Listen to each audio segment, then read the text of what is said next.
ನಾನು ಮನೆಯಲ್ಲಿ ಮಾಡುವ ಸ್ಪೆಷಲ್ ಪನ್ನೀರ್ ಮಸಾಲ, ಈ ರೆಸಿಪಿಯನ್ನು ಫುಲ್ ನೋಡಿ. ಈ ರೆಸಿಪಿ ನಿಮಗೆ ಎಲ್ಲೂ ಸಿಗಲಿಕ್ಕಿಲ್ಲ. ಯಾವ ಹೋಟ್ಲಲ್ಲೂ ಕೂಡ ಇಷ್ಟೊಂದು ಟೇಸ್ಟಿಯಾದ ಪನ್ನೀರ್ ಮಸಾಲ ಸಿಗಲಿಕ್ಕಿಲ್ಲ. 100% ಎಲ್ಲರೂ ನಿಮ್ಮನ್ನು ಕೇಳ್ತಾರೆ ಇದರ ರೆಸಿಪಿ ನೀವು ಮನೆಯಲ್ಲಿ ಮಾಡಿದರೆ.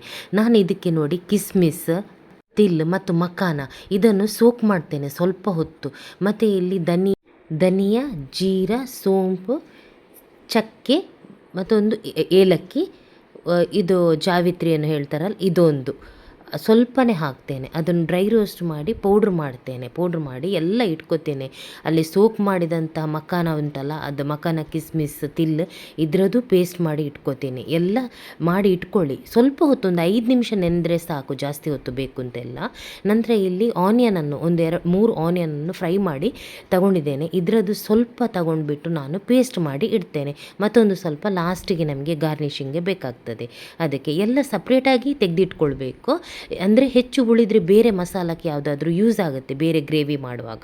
ಅದಕ್ಕೋಸ್ಕರ ಇಲ್ಲಿ 3 ಆನಿಯನ್ ಮತ್ತು 4 ಟೊಮೆಟೊ ತಗೊಂಡು ಚಾಪ್ ಮಾಡ್ತೇನೆ ಸಣ್ಣದಾಗಿ. ಮೆಂತ್ಯ ಸೊಪ್ಪು ಕೂಡ ಹಾಕ್ತೇನೆ.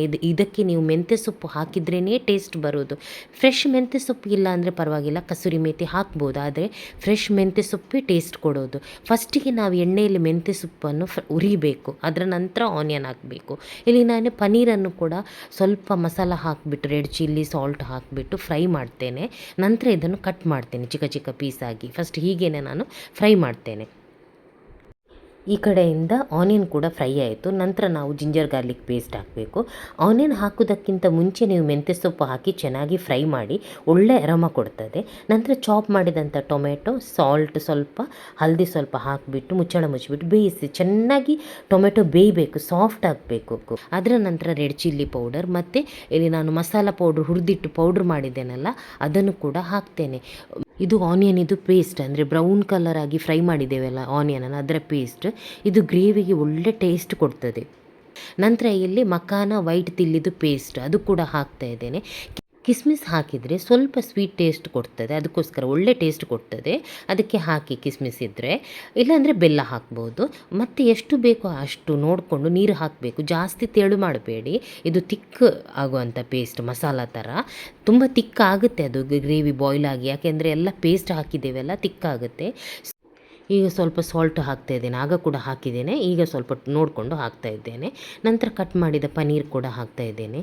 ಈ ಗ್ರೇವಿಗೆ ನಾನು ಕ್ಯಾಶು ಹಾಕ್ತಾಯಿಲ್ಲ, ಯಾಕೆಂದರೆ ಕ್ಯಾಶು ಹಾಕಿದಾಗ ತುಂಬ ಹೆವಿ ಅನ್ನಿಸ್ತದೆ, ಯಾಕೆಂದರೆ ಇದು ಪನ್ನೀರ್ ಇದಲ್ಲ. ನಾನಿಲ್ಲಿ ಫ್ರೆಶ್ ಮಲಾಯಿ ಹಾಕ್ತಾಯಿದ್ದೇನೆ. ನಾನು ಈ ಥರ ತೆಗೆದಿಟ್ಕೋತೇನೆ ಮಲಾಯಿಯನ್ನು. ಹೊರಗಡೆಯಿಂದ ನಿಮಗೆ ಫ್ರೆಶ್ ಕ್ರೀಮ್ ತರಬೇಕು ಅಂತ ಇಲ್ಲ, ಈ ಥರ ಬೀಟ್ ಮಾಡಿಬಿಟ್ಟು ಹಾಕ್ಬೋದು.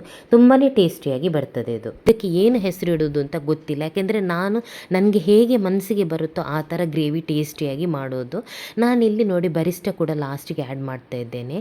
ಇಲ್ಲಿ ಗೀಯಲ್ಲಿ ಲಾಸ್ಟಿಗೆ ಕಾಶ್ಮೀರಿ ಚಿಲ್ಲಿ ಪೌಡ್ರ್ ಹಾಕಿಬಿಟ್ಟು ತಡ್ಕ ಈ ರೀತಿ ಕೊಡ್ತಾ ಇದ್ದೇನೆ. ಒಳ್ಳೆ ಕಲರ್ ಕೂಡ ಬರ್ತದೆ ಇದಕ್ಕೆ. ಗ್ರೇವಿ ಅಂತೂ ತುಂಬಾ ಟೇಸ್ಟಿಯಾಗಿರುತ್ತೆ, ಮತ್ತು ತಿಂದರೆ ತುಂಬ ಹೆವಿ ಅಂತ ಅನಿಸಲ್ಲ, ಯಾಕೆಂದರೆ ಕ್ಯಾಶು ಪೇಸ್ಟ್ ಹಾಕೋದಿಲ್ಲಲ್ಲ.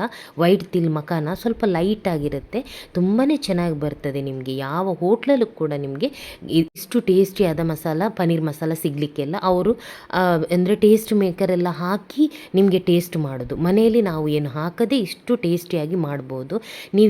ನೀವು ಮನೆಯಲ್ಲಿ ಟ್ರೈ ಮಾಡಿ ಫ್ರೆಂಡ್ಸ್. ಇದು ರೋಟಿಗೆ, ಫ್ರೈಡ್ ರೈಸಿಗೆ, ಪೂರಿಗೆಲ್ಲ ಚೆನ್ನಾಗಿರುತ್ತೆ. ಈ ಥರ ಮಾಡಿದರೆ ಎಲ್ಲರೂ ನಿಮ್ಮ ಕೈ ರುಚಿಯನ್ನು ಹೊಗಳ್ತಾರೆ ನೋಡಿ.